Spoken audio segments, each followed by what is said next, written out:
matter what happened, I got your back. Baby, that's the facts, yeah. That's the facts, yeah.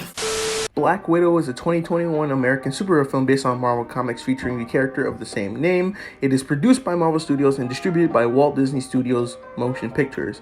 It is the 24th film in the MCU, also known as the Marvel Cinematic Universe. The film was directed by Kate Shortland from a screenplay by Eric Pearson and stars Scarlett Johansson as Natasha Romanoff / Black Widow alongside Florence Pugh, David Harbour, Oti Fagbanin, Olga Kurylenko, William Hurt, Ray Winstone, and Rachel Weisz. Set after the events of Captain America Civil War 2016, the film sees Romanoff on the run and forced to confront a conspiracy tied to her past. Right off the bat, I'm going to say this. The Black Widow movie should have happened way sooner than this.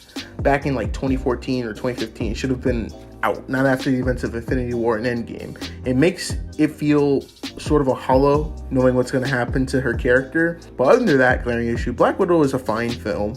It's nice to see Marvel back in the theaters in almost 2 years, I'd say. Yeah, since Far From Home, and the 2-year anniversary of Spider-Man Far From Home was just a couple weeks ago. So that's nice. It was fun to watch with this film with an audience in the theater instead of paying $30 on Disney Plus for something I'm already paying $9.99 for, but you get the point, Disney. What worked in this film for me would be the chemistry between the main Widow family. It felt like they actually enjoyed being with each other on screen, and it gave their interactions a bit more authenticity. Also, the style of the film was a nice change of pace from the standard Marvel film. It felt more like an espionage film than a superhero film. More of a James Bond type style of film, and I enjoyed that. The only gripes I have about the film would be the plot, villain, and action. The plot was intriguing in the beginning from what the opening scene was showing, but throughout the film it kind of became a predictable action movie that was a bit dull, and that was disappointing. The villain was dull. Marvel has gone back to the major problem it had in the early stages of the MCU by having a bland, forgettable villain, with the villain in Black Widow being Evil Russian, number 47. And although I'm not angry with the Taskmaster character change, and seeing that people have had sent death threats to the writers of the film due to the Taskmaster change, which I'm not going to get into that spoiler. I don't think that's necessary. I think it's very dumb. Don't send death threats to people. I'm just disappointed how they nerfed a good comic character, what's supposed to be their big screen debut.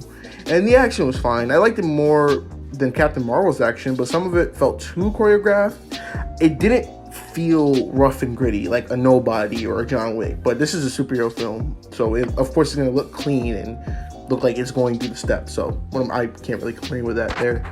Black Widow was released July 9th, 2021 on a budget of $200 million. So far in its run at the box office, it has grossed $166.3 million worldwide. Overall, Black Widow is a fine film. It won't wow a lot of people, but it's a fun watch. If you're a fan of the character or an MCU fan, diehard, like through and through, you'll get enjoyment out of this film. And I'm going to give Black Widow a 6.5 out of 10.